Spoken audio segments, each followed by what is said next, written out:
Hello, क्या आपके पास ये मोबाइल की सिम निकालने की पिन है?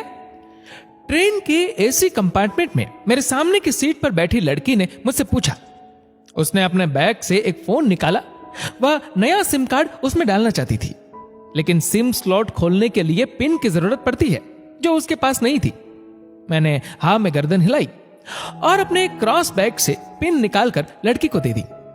लड़की ने थैंक्स कहते हुए पिन ले ली और सिम डालकर पुनः मुझे वापस कर दी। थोड़ी देर बाद वो फिर से इधर उधर ताकने लगी। मुझसे रहा नहीं गया।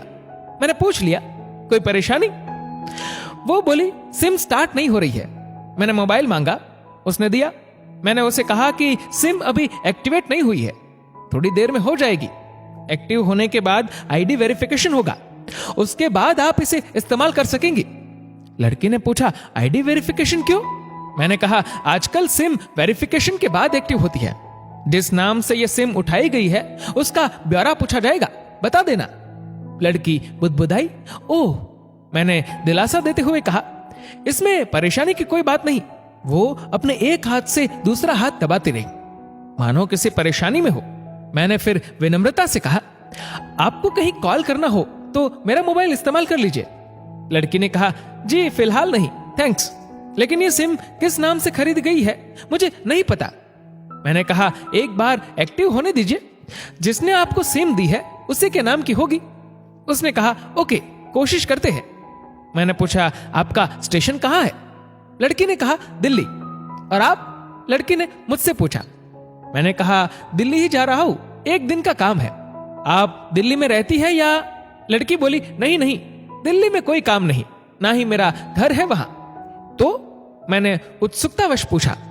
वो बोली, दरअसल ये दूसरी ट्रेन है जिसमें आज मैं हूं, और दिल्ली से तीसरी गाड़ी पकड़नी है, फिर हमेशा के लिए आजाद। आजाद? लेकिन किस तरह की कैद से? मुझे फिर जिज्ञासा हुई कि किस कैद में थी ये कमसिन अलहड़ सी लड़की। लड़की बोली, उसी कैद में थी जिसमें हर लड़की होती है, जहां घर वाले कहे शादी कर लो, जब जैसा कहे वैसा करो। मैं घर से भाग चुकी हूं। मुझे ताज्जुब हुआ, मगर अपने ताज्जुब को छुपाते हुए मैंने हंसते हुए पूछा, अकेली भाग रही है आप? आपके साथ कोई नजर नहीं आ रहा? वो बोली, अकेली नहीं, साथ में है कोई। कौन? मेरे प्रश्न खत्म नहीं हो रहे थे। दिल्ली से एक और ट्रेन पकड़ूंगी, फिर अगले स्टेशन पर वो जनाब मिलेंगे, और उसके बाद हम किसी को नहीं मिलेंगे। ओ, तो ये प्यार का मामला है? उसने कहा, जी। मैंने उसे बताया कि मैंने भी लव मैरिज की है। ये बात सुनकर वो खुश हुई, बोली, वाह, कैसे, कब? लव मैरिज की बात सुनकर वो मुझसे बात करने में रुचि लेने लगी।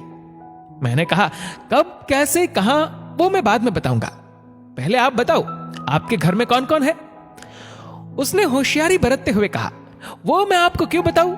मेरे घर में कोई भी हो सकता है, मेरे पापा, माँ, भाई बहन, या हो सकता है भाई ना हो, सिर्फ बहनें हो, या ये भी हो सकता है कि बहनें ना हो और दो चार गुस्सा करने वाले बड़े भाई हो।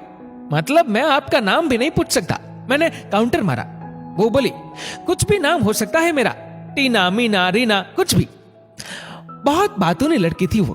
थोड़ी इधर उधर की बातें करने के बाद उसने मुझे टॉफी दी, जैसे छोटे बच्चे देते हैं क्लास में। बोली, आज मेरा बर्थडे है। मैंने उसकी हथेली से टॉफी उठाते बधाई दी और पूछा, कितने साल की हुई हो? वो बोली, 18। मतलब भागकर शादी करने की कानूनी उम्र हो गई आपकी। वो हंसी। कुछ ही देर में काफी फ्रैंक हो चुके थे हम दोनों, जैसे बहुत पहले से जानते हो एक दूसरे को। मैंने उसे बताया कि मेरी उम्र 35 साल है, यानी 17 साल बड़ा हूं। उसने चुटकी लेते हुए कहा, लग तो नहीं रहे हो। मैं मुस्कुरा दिया। मैंने उससे पूछा, तुम घर से भागकर आई हो, तुम्हारे चेहरे पर चिंता के निशान जरा भी नहीं है। इतनी बेफिक्री मैंने पहली बार देखी। खुद की तारीफ सुनकर वो खुश हुई। बोली, मुझे उन जनाब ने, मेरे लवर ने पहले से ही समझा दिया था कि जब घर से निकलो तो बिल्कुल बिंदास रहना, घर वालों के बारे में बिल्कुल मत सोचना, बिल्कुल अपना मूड खराब मत करना, सिर्फ मेरे और हम दोनों के बारे में सोचना। और मैं वही कर रही हूं। मैंने फिर चुटकी ली। कहा, उसने तुम्हें मुझ जैसे अनजान मुसाफिरों से दूर रहने की सलाह नहीं दी? उसने हंसकर जवाब दिया, नहीं, शायद वो भूल गया होगा ये बताना।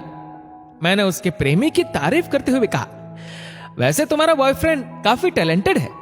उसने किस तरह से तुम्हें अकेले घर से रवाना किया, नई सिम और मोबाइल दिया, 3 ट्रेन बदलवाई ताकि कोई ट्रैक ना कर सके। Very talented person. लड़की ने हामी भरी, बोली, बहुत टैलेंटेड है वो, उसके जैसा कोई नहीं। मैंने उसे बताया कि मेरी शादी को 10 साल हुए हैं, एक बेटी है 8 साल की और एक बेटा 1 साल का। ये देखो उनकी तस्वीर। मेरे फोन पर बच्चों की तस्वीर देखकर उसके मुंह से निकल गया, सो क्यूट। मैंने उसे बताया कि ये जब पैदा हुई तब मैं कुवैत में था, एक पेट्रो कंपनी में बहुत अच्छी जॉब थी मेरी, बहुत अच्छी सैलरी थी। फिर कुछ महीनों बाद मैंने वो जॉब छोड़ दी और अपने ही कस्बे में काम करने लगा। लड़की ने पूछा, जॉब क्यों छोड़ दी? मैंने कहा, बच्चे को पहली बार गोद में उठाया तो ऐसा लगा जैसे मेरी दुनिया मेरे हाथों में है।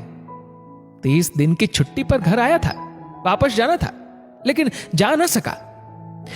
इधर बच्ची का बचपन खर्च होता रहे, उधर मैं पूरी दुनिया कमा लूं, तब भी घाटे का सौदा है। मेरी 2 टके की नौकरी, बचपन उसका लाखों का। उसने पूछा, क्या बीवी बच्चों को साथ नहीं ले जा सकते थे वहां? मैंने कहा, काफी टेक्निकल मामलों से गुजरकर एक लंबे समय के बाद रख सकते हैं। उस वक्त ये मुमकिन नहीं था। मुझे दोनों में से एक को चुनना था, आलीशान रहन सहन के साथ नौकरी या परिवार। मैंने परिवार चुना। अपनी बेटी को बड़ा होते देखने के लिए मैं कुवैत वापस गया था, लेकिन अपना इस्तीफा देकर लौट आया। लड़की ने कहा, वेरी इंप्रेसिव।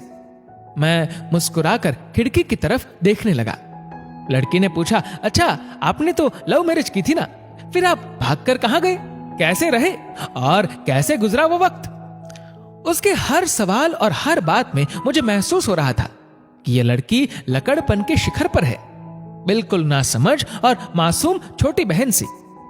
मैंने उसे बताया कि हमने भागकर शादी नहीं की, और यह भी है कि उसके पापा ने मुझे पहली नजर में सख्ती से रिजेक्ट कर दिया था।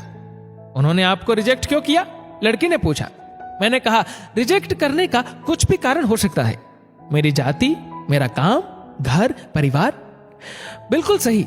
लड़की ने सहमति दर्ज कराई और आगे पूछा, फिर आपने क्या किया? मैंने कहा, मैंने कुछ नहीं किया। उसके पिता ने रिजेक्ट कर दिया, वहीं से मैंने अपने बारे में अलग से सोचना शुरू कर दिया था। खुशबू ने मुझे कहा भी कि भाग चलते हैं। मेरी वाइफ का नाम खुशबू है। मैंने 2 टुक मना कर दिया। वो 2 दिन तक लगातार जोर देती रही कि भाग चलते हैं। मैं मना करता रहा। मैंने उसे समझाया कि भागने वाले जोड़े में लड़की की इज्जत पर कोई खास फर्क नहीं पड़ता, बल्कि लड़की के पूरे कुल की इज्जत धुल जाती है। भगाने वाला लड़का उसके दोस्तों में हीरो माना जाता है, लेकिन इसके विपरीत जो लड़की प्रेमी संग भाग रही है वो उल्टा कहलाती है। मोहल्ले के लड़के उसे चालू कहते हैं। बुराइयों के तमाम शब्दकोश लड़के के लिए इस्तेमाल किए जाते हैं। भागने वाली लड़की आगे चलकर 60 साल की वृद्धा भी हो जाएगी, तब भी जवानी में किए उस कांड का कलंक उसके माथे पर से नहीं मिटता। मैं मानता हूं कि लड़का लड़की को तौलने का यह दोहरा मापदंड गलत है, लेकिन हमारे समाज में है तो यही। यह नजरिया गलत है, मगर सामाजिक नजरिया यही है। वो अपने नीचे का होंठ दांतों तले पीसने लगी।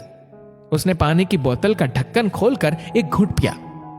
मैंने कहा, अगर मैं उस दिन उसे भगा ले जाता तो उसकी मां तो शायद कई दिनों तक पानी भी ना पीती। इसलिए मेरी हिम्मत ना हुई कि ऐसा काम करूं। मैं जिससे प्रेम करूं उसके मां बाप मेरे मां बाप के समान ही है, चाहे शादी ना हो तो ना हो। कुछ पल के लिए वो सोच में पड़ गई, लेकिन मेरे बारे में और अधिक जानना चाहती थी। उसने पूछा, फिर आपकी शादी कैसे हुई? मैंने बताया कि खुशबू की सगाई कहीं और कर दी गई थी। धीरे धीरे सब कुछ नॉर्मल होने लगा था। खुशबू और उसके मंगेतर की बातें भी होने लगी थी फोन पर, लेकिन जैसे जैसे शादी नजदीक आने लगी उन लोगों की डिमांड बढ़ने लगी। डिमांड मतलब? लड़की ने पूछा। डिमांड का एक ही मतलब होता है, दहेज की डिमांड। परिवार में सबको सोने से बने तोहफे दो, दूल्हे को लग्जरी कार चाहिए, सास और ननद को नेकलेस दो, वगैरह वगैरह। बोले, हमारे यहां रीत है, लड़का भी इस रीत की अदायगी का पक्षधर था। वो सगाई मैंने तुड़वा डाली, इसलिए नहीं कि सिर्फ मेरी शादी उससे हो जाए, बल्कि ऐसे लालची लोगों में खुशबू कभी खुश नहीं रह सकती थी, ना उसका परिवार। फिर किसी तरह घर वालों को समझा बुझाकर मैं फ्रंट पर आ गया और हमारी शादी हो गई। ये सब किस्मत की बात थी। लड़की बोली, चलो अच्छा हुआ आप मिल गए, वरना वो गलत लोगों में फंस जाती। मैंने कहा, जरूरी नहीं कि माता पिता का फैसला हमेशा सही हो, और यह भी जरूरी नहीं कि प्रेमी जोड़े की पसंद सही हो। दोनों में से कोई भी गलत या सही हो सकता है। काम की बात यहां यह है कि कौन ज्यादा वफादार है। लड़की ने फिर से पानी का घूंट लिया और मैंने भी। लड़की ने तर्क दिया कि हमारा फैसला गलत हो जाए तो कोई बात नहीं, उन्हें ग्लानि नहीं होनी चाहिए। मैंने कहा, फैसला ऐसा हो जो दोनों का हो, बच्चों और माता पिता दोनों की सहमति, वो सबसे सही है। बुरा मत मानना, मैं कहना चाहूंगा कि तुम्हारा फैसला तुम दोनों का है, जिसमें तुम्हारे पेरेंट्स शामिल नहीं है। ना ही तुम्हें इश्क का असली मतलब पता है अभी। उसने पूछा, क्या है इश्क का सही अर्थ? मैंने कहा, तुम इश्क में हो, तुम अपना सब कुछ छोड़कर चली आई, ये सच्चा इश्क है। तुमने दिमाग पर जोर नहीं दिया, ये इश्क है। फायदा नुकसान नहीं सोचा, ये इश्क है। तुम्हारा दिमाग दुनियादारी के फितूर से बिल्कुल खाली था। उस खाली जगह में इश्क का फितूर भर दिया गया। जिन जनाब ने इश्क को भरा, क्या वो इश्क में है? यानी तुम जिसके साथ जा रही हो वो इश्क में नहीं, बल्कि होशियारी और हीरोगिरी में है। जो इश्क में होता है वो इतनी प्लानिंग नहीं कर पाता है, 3 ट्रेनें नहीं बदलवा पाता है, उसका दिमाग इतना काम ही नहीं कर पाता। कोई कहे मैं आशिक हूं और वो शातिर भी हो, ये नामुमकिन है। मजनू इश्क में पागल हो गया था, लोग पत्थर मारते थे उसे। इश्क में उसकी पहचान तक मिट गई। उसे दुनिया मजनू के नाम से जानती है, जबकि उसका असली नाम कैस था, जो नहीं इस्तेमाल किया जाता। वो शातिर होता तो कैस से मजनू ना बन पाता। फरहाद ने श्री के लिए पहाड़ों को खोदकर नहर निकाल डाली थी, और उसी नहर में उसका लहू बहा था। वो इश्क था। इश्क में कोई फकीर हो गया, कोई जोगी हो गया। किसी मांझी ने पहाड़ तोड़कर रास्ता निकाल दिया। किसी ने अतिरिक्त दिमाग नहीं लगाया, चालाकी नहीं की। लालच, हवस और हासिल करने का नाम इश्क नहीं है। इश्क समर्पण करने को कहते हैं, जिसमें इंसान सबसे पहले खुद का समर्पण करता है, जैसे तुमने किया। लेकिन तुम्हारा समर्पण हासिल करने के लिए था, यानी तुम्हारे इश्क में लालच की मिलावट हो गई। लड़की अचानक खो सी गई। उसकी खिलखिलाहट और खिलंदड़ापन एकदम से खामोशी में बदल गया। मुझे लगा मैं कुछ ज्यादा बोल गया, फिर भी मैंने जारी रखा। मैंने कहा, प्यार तुम्हारे पापा तुमसे करते हैं। कुछ दिनों बाद उनका वजन आधा हो जाएगा। तुम्हारी मां कई दिनों तक खाना नहीं खाएगी, ना पानी पिएगी, जबकि आपको अपने आशिक को आजमा कर देख लेना था। ना तो उसकी सेहत पर फर्क पड़ता, ना दिमाग पर। वो अक्लमंद है, अपने लिए अच्छा सोच लेता। आजकल गली मोहल्ले के हर तीसरे लौंडे लपाटे को जो इश्क हो जाता है, वो इश्क नहीं है, वो सिनेमा जैसा कुछ है। एक तरह की स्टंटबाजी, डेयरिंग, कुछ अलग करने का फितूर, और कुछ नहीं। लड़की का चेहरे का रंग बदल गया। ऐसा लग रहा था वो अब यहां नहीं है। उसका दिमाग किसी अतीत में टहलने निकल गया है। मैं अपने फोन को स्क्रॉल करने लगा, लेकिन मन की इंद्री उसकी तरफ थी। थोड़ी ही देर में उसका और मेरा स्टेशन आ गया। बात कहां से निकली थी और कहां पहुंच गई।